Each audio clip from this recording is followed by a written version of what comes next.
Okay, so it's August 2nd. My brother and I are on our way up to the Boundary Waters right now, so we are super stoked. This is going to be our first trip, just him and I together, so we're really excited for that.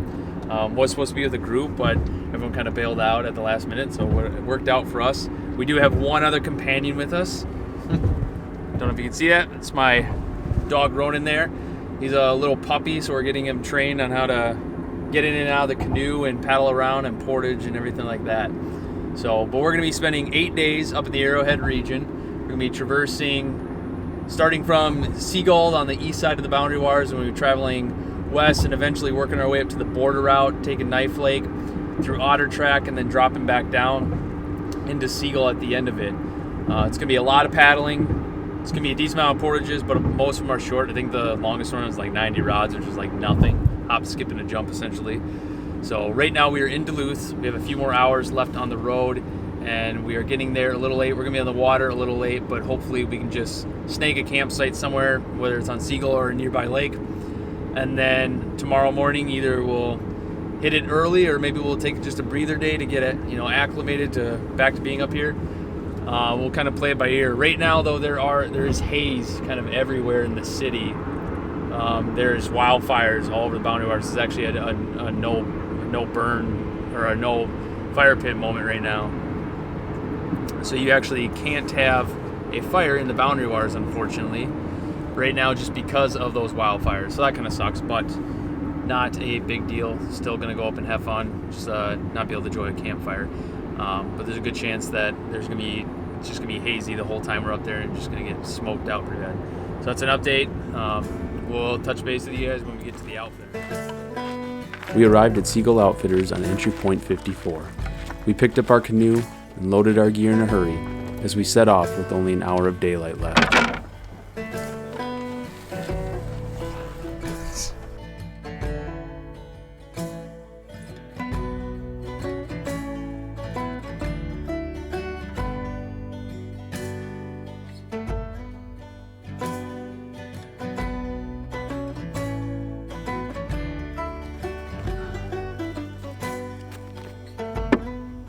Our first day was short.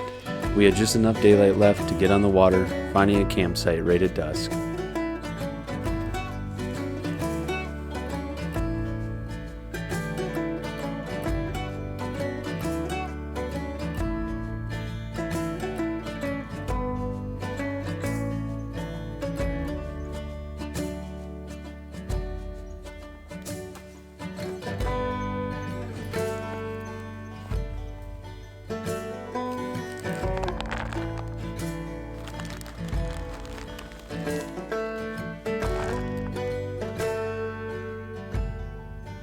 Morning came early on our second day.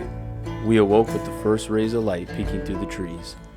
As Ronan explored the surrounding forest, we broke camp, made breakfast, loaded up the canoe, and began making our way to the south arm of Knife Lake.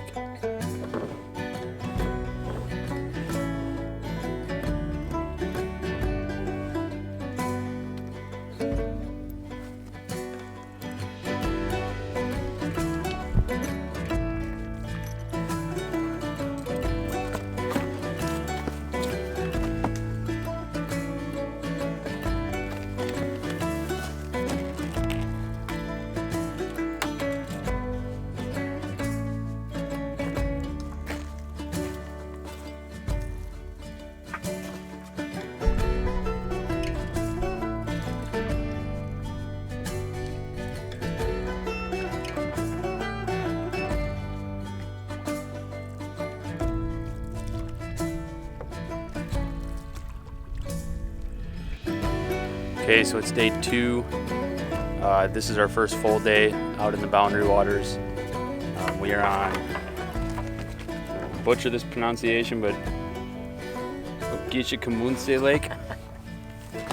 So we're trying to make it to the south arm of Knife today. We'll see how that goes. We know we can get there in a decent amount of time. We're more concerned about getting a spot before it gets dark.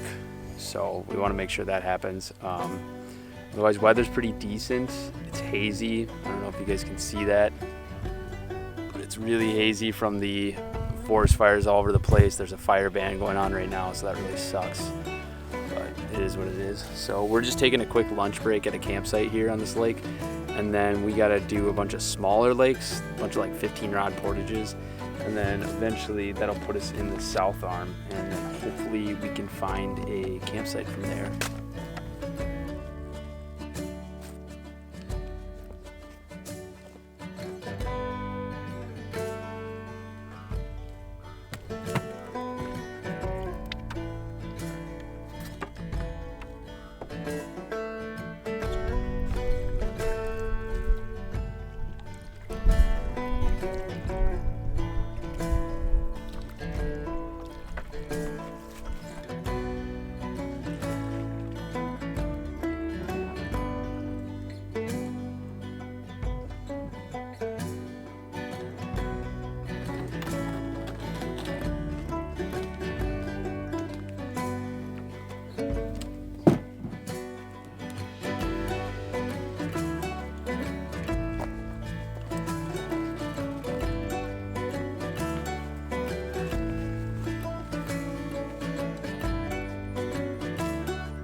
Portage by portage and lake by lake, Ronan, Chad, and I finally made it to the south arm of Ninth Lake.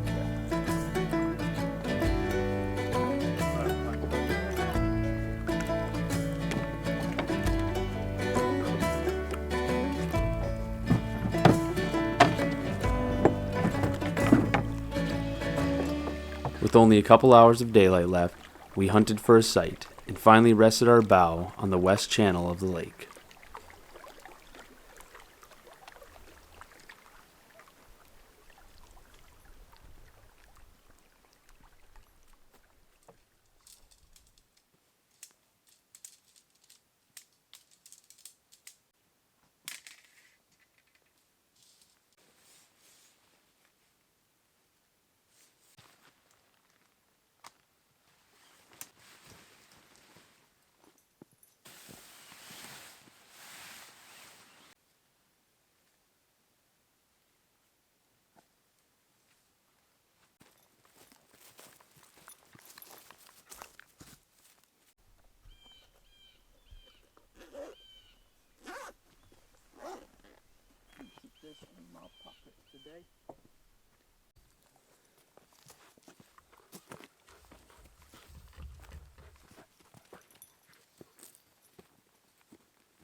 Definitely gonna have to hold while the other one loads because the wind is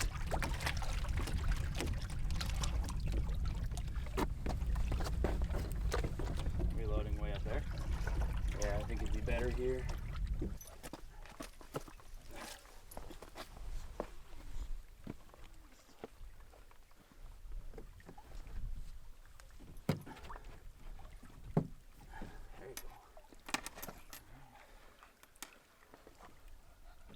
There you go. Yep.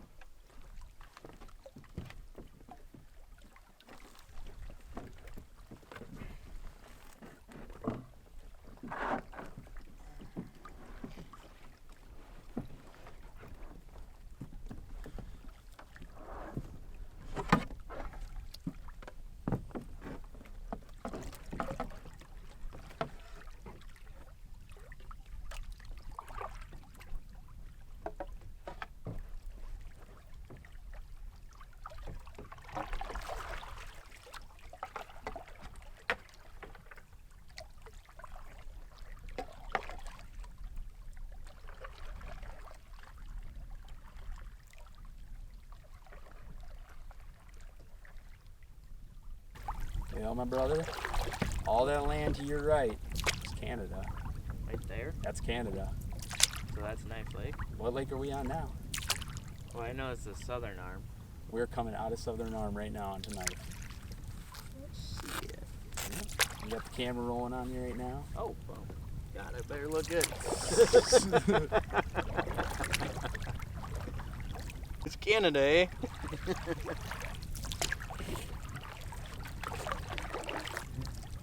Yep. Paddling for 3 days now. Back's a little sore. We made her all the way to the other country of Canada. It's so funny though. I would have never known that was Canada. Yep. So it's a little windy. I'm not sure if you guys can hear me there, but right now we are making our way southwest down Knife Lake here. And we're gonna head to Isle of Pines, where the home of the Rootbeer Lady, or Dorothy Molter, lived for years and years in the Boundary Waters. She's kind of one of those legends that stem from this area. I've always wanted to come up here and check this area, but this is my first time up on the border out here. And we're gonna be kind of paddling this Rainy River district for a couple days here yet, and then eventually make our way up to Benny Ambrose place, which that's another cool individual, another cool character of the Boundary Waters. So that's just kind of an update on where we're going right now. It's gonna be a little bit of a paddle. We're gonna be pretty sore from paddling. We don't have hardly any portage today, probably none at all. My brother's not happy about that. He's just upset because he skipped leg day, you know. That's a lie. He skips every day, it never works out. So hopefully you guys enjoy this, and hopefully the weather holds out, and hopefully the Isle of Pines will be here sooner than later, and we can get some cool footage of that. I was told my pack on the dusty road. When I rolled in the summer, I can't discover road. If you're going with my connect with me, you can ride. So I climbed into the cab and then I settled down inside. He asked me if I'd seen a road with so much dust and sand, and I said, listen, I've traveled every road in this land. I've been everywhere, man. I've been everywhere, man. Crossing deserts bare, man. Breathing on them there, man. Traveling I had my share, man. I've been everywhere. I've been to Reno, Chicago, Fargo, Minnesota, Buffalo, Toronto, Winslow, Sarasota, Wichita, Tulsa, Aqua, Oklahoma, Stampede, I've been everywhere, man. If you listen closely, I have no idea what I'm saying. Well, good, because I was recording that whole time.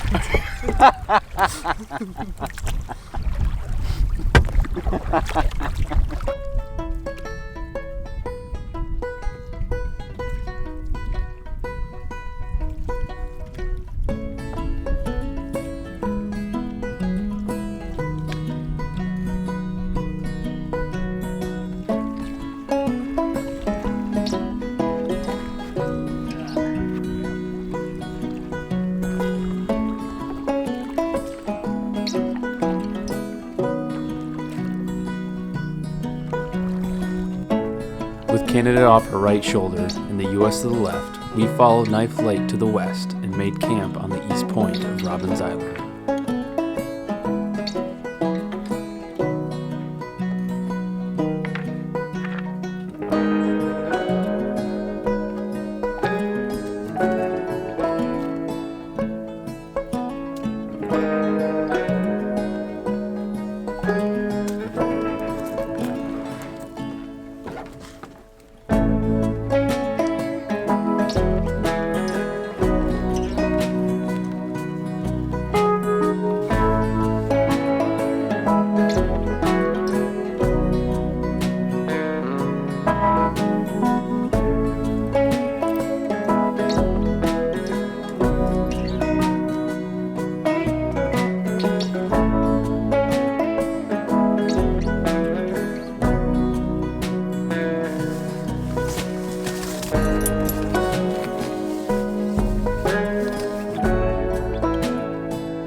After setting up camp and making a quick lunch, it was time for Ronan's first swimming lesson.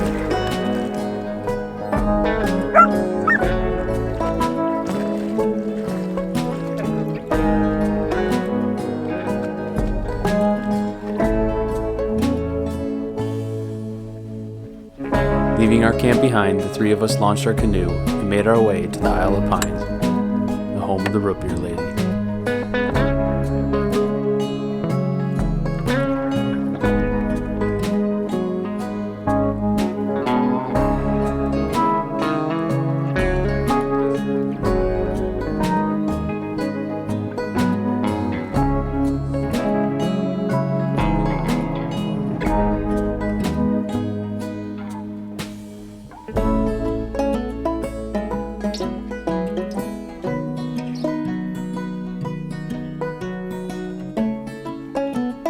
Not much remained from the Lady of the Knife Lake, aside from some old footpaths and broken root beer bottles. Her cabin was dismantled and transported to Ely, Minnesota, where it now functions as a museum dedicated to the woman who lived in it for so many years.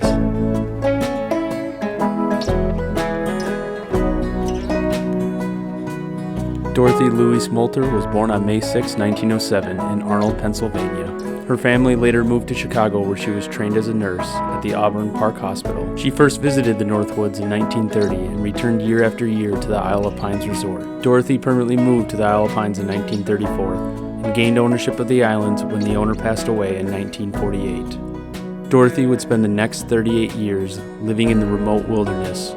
Over the years, she would gain a reputation as the Nightingale of the Northwoods. She would call on her nursing skills, often tending to injured canoeists. On one occasion in 1940, Dorothy pulled a dying man on a toboggan for 2 days during a raging snowstorm.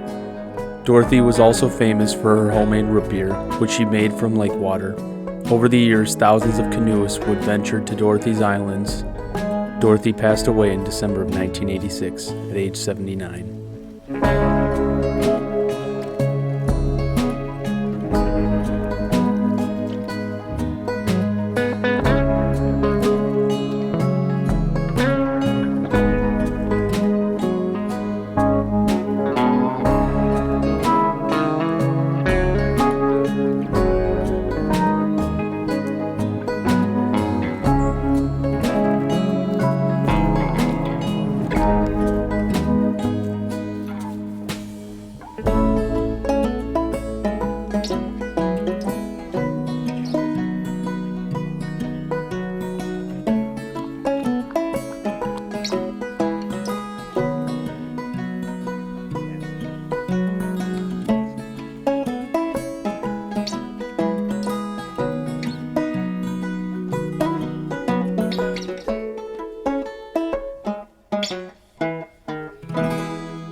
Okay, so it is day 4 right now. It's 7:40 in the morning. We started paddling just a little after 7. Get out in the water early. Got a long day ahead of us. We're going to be following the Knife Lake up northeast for a good long ways. We're going to try to make it to Ottertrack today if we can. We'll see how that goes. There's rain in the forecast pretty much every day from now until our trip ends on the 10th. So we're going to try and take advantage when we have breaks in the weather and we have nicer weather, somewhat clear skies. It's kind of an overcast right now, but it's not raining. Take advantage of it and paddle hard. Make as much distance as we can. So that way if we have to paddle out in the rain, we don't have to go as far. As of now, we're coming up to the south arm of Knife Lake. We were at Robbins Island this morning. That's where we camped last night. And we checked out the island in which the Rootbeer Lady, or Dorothy Molter, lived at for many, many years here in the Boundary Waters. So that was pretty cool. Got to see some remnants of her old camp. You can see the trails that were worn down from years of her living there and still kind of exist today, and old footbridges and stuff like that, so that's kind of cool. Just a little update. I got the puppy sleeping right below my lap right now. It's a nice steady cool breeze coming from the west, so it's in our favor right now, which is nice. So hopefully the weather holds out.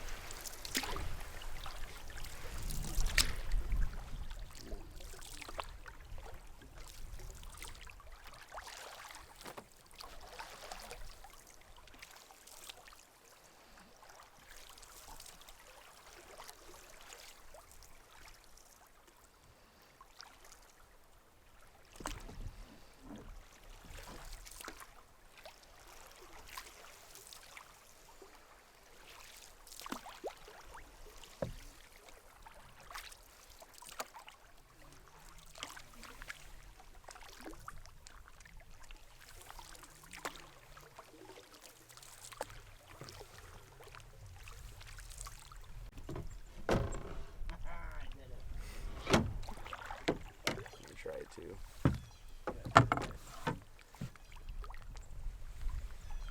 Ah, there it is.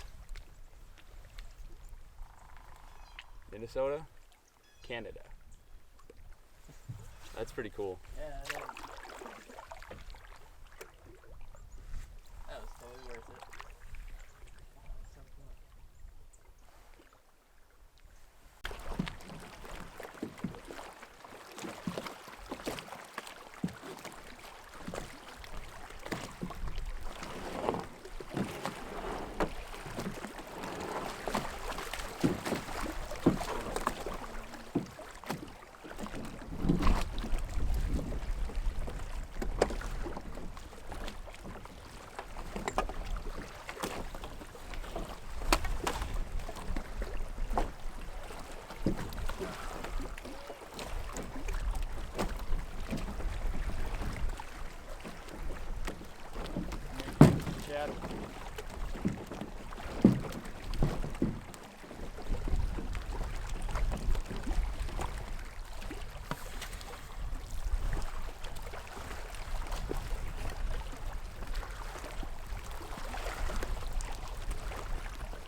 All right, so we're on Ottertrack Lake right now. This is the lake and I guess you could say home of Benny Ambrose, another legendary character of the Boundary Waters. So we're gonna go find his homestead. It's at the northeastern end of the lake and check that out. We're hopefully gonna grab a campsite on Ottertrack if we can, but good chance it's probably already taken, so we'll see. But we're really excited to be on this lake. We've made pretty good distance so far. It's only like 11 a.m. right now, so we've been paddling for 3.5 hours, but we are making excellent time, excellent distance. Hopefully we can keep this up, and it was raining on us earlier, but hopefully the weather holds up too.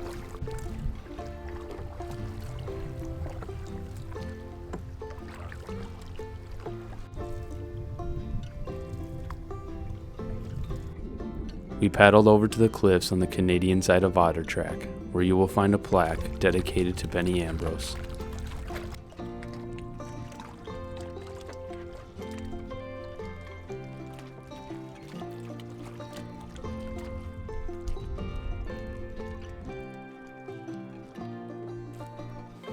Our canoe landed on a lonely campsite further east on Ottertrack.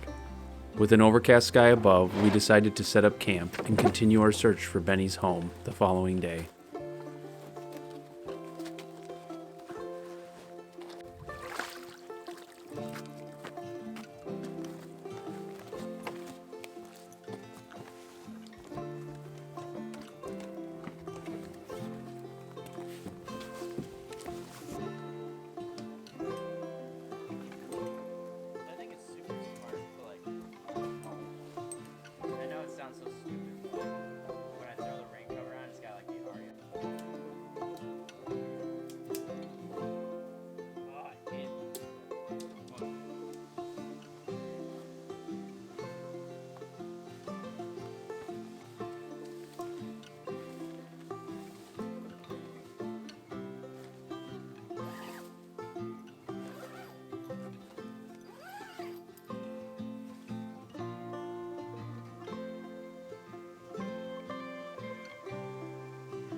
Strong to severe thunderstorms may affect the Boundary Waters Canoe Area Wilderness this afternoon and evening as a cold front crosses the area. Storms may be capable of producing erratic and gusty winds up to 60 miles per hour, small hail, frequent cloud-to-ground lightning, and locally heavy rainfall, which may lead to localized flooding of creeks, streams, and low-lying areas. Campers should take extra precautions in order to secure campsites and make a plan in case of severe weather. Check campsites for possible hazards, including standing dead trees or limbs, as well as low spots where water can pool. Move tents away from creeks and rivers in case of flash flooding. Monitor NOAA weather radio for updates and possible warnings. So right now we're just waiting for a storm to pass. We got notification on our NOAA radio that there is a pretty big thunderstorm heading our direction, saying somewhere of like 60-mile-an-hour winds, lightning, thunder, hail up to an inch thick. So we're kind of seeing where that's going. We can hear thunder kind of all around us. We're getting hit with occasional showers here and there, hoping that we're just kind of catching the edge of it. We'll kind of see. I don't know if you guys can hear the thunder right now, but it's just kind of booming all around us. So right now we're still camped on Ottertrack Lake. Just kind of waiting. It is 7:30 now, 7:28 p.m. to be exact. So hopefully it gets nice here and the storm misses us.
Ronan. Ronan. Come on. Come on, boy. Come on.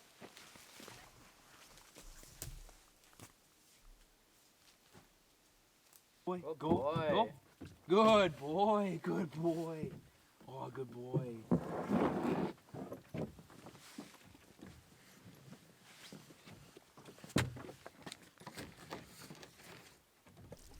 Back on the water, with our gear still at camp, we ventured with only a day pack as we set out to find the home of Benny Ambrose. The plaque mounted to the cliff is our marker. Benny's home sits on a rocky peninsula across the lake, directly south of the plaque.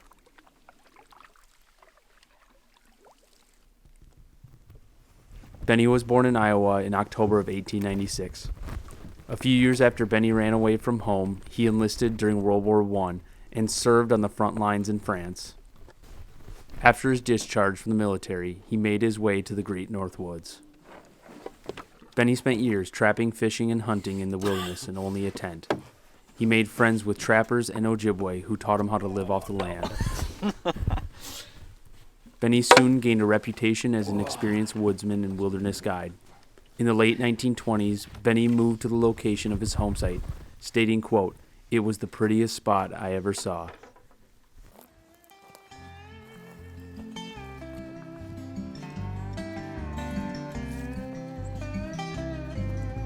He visited as a young man, but never forgot the sight where the lake reflects the blue skies and the auroras late at night. They don't allow any cabins if you portage up a ways. They were willing to make an exception in Benny Ambrose case. There's moose along the shoreline and black bear in the woods, so you can't be careless camping with a Duluth pack full of goods. The postman came November, just before the ice set in. Benny knew it'd be 6 months before he saw him again. Where the water freezes over and the wind blows through the pine, along that Rainier River and the Canadian borderline. If you go up to the Northwood, they'll tell you the tale, the legend of Benny Ambrose up on the Gunflint Trail.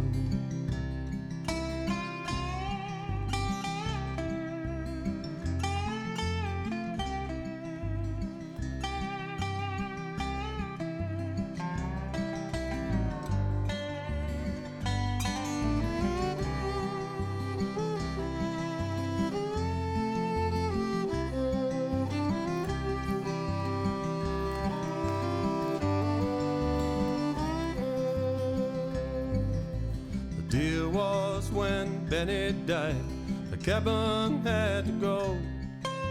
He didn't own too much, just some kettles and a stove. When the government came and burnt it, there wasn't much to take, so they threw that old iron cook stove to the bottom of the lake. Where the water freezes over and the wind blows through the pine, along that Rainier River and the Canadian borderline.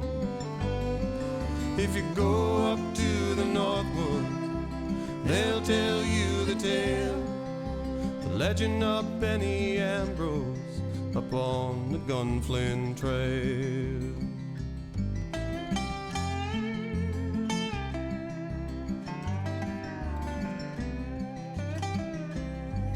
And if you walk upon the Ottertrack where once the cabin stood, it's all grown up with the jack pine where he lived back in the woods.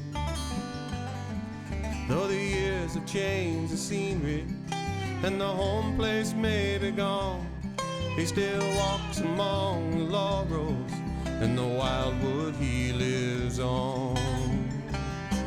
Where the water freezes over, the wind blows through the pine, along that rainy river on the Canadian borderline. If you go up to the Northwoods, they'll tell you the tale, the legend of Benny Ambrose up on the Gunflint Trail. Legend of Benny Ambrose up on the Gunflint Trail.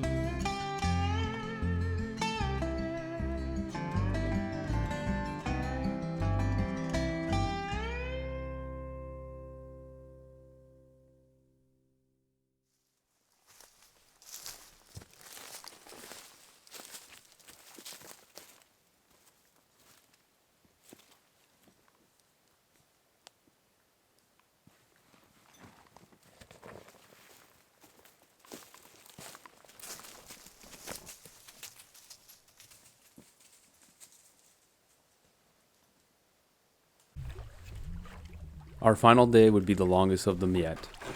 We packed up camp and launched our canoe at 7:30 in the morning.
This is like infuriating.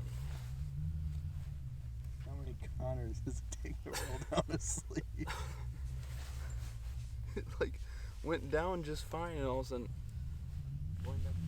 Oh, there it is. Thank God. I'd never get out of that.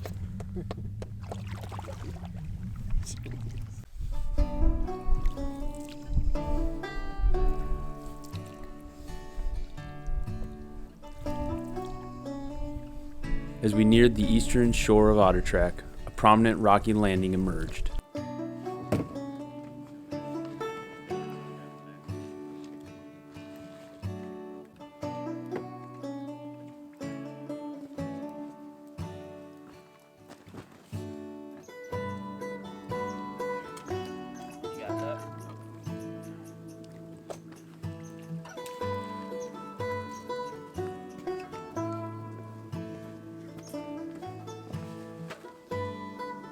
This was the entrance to the Monument Portage, a famous portage in the Boundary Waters which runs along the border of Minnesota and Canada, and is lined with several monoliths marking both sides of the nation, Canada written on one side and US on the other.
Guiding the canoe through a narrow and shallow channel, the three of us began our paddle across the big water of Saganaga Lake.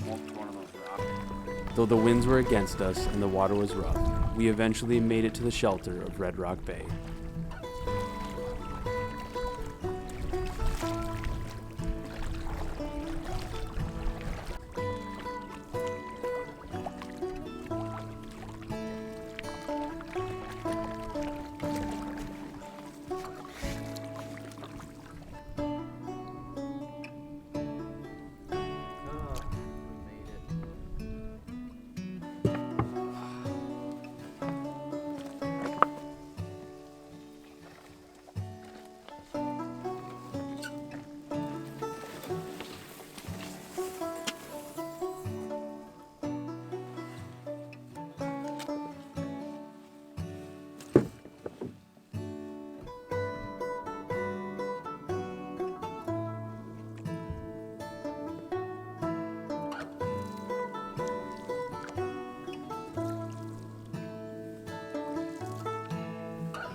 The final push of the route was back on Seagull Lake.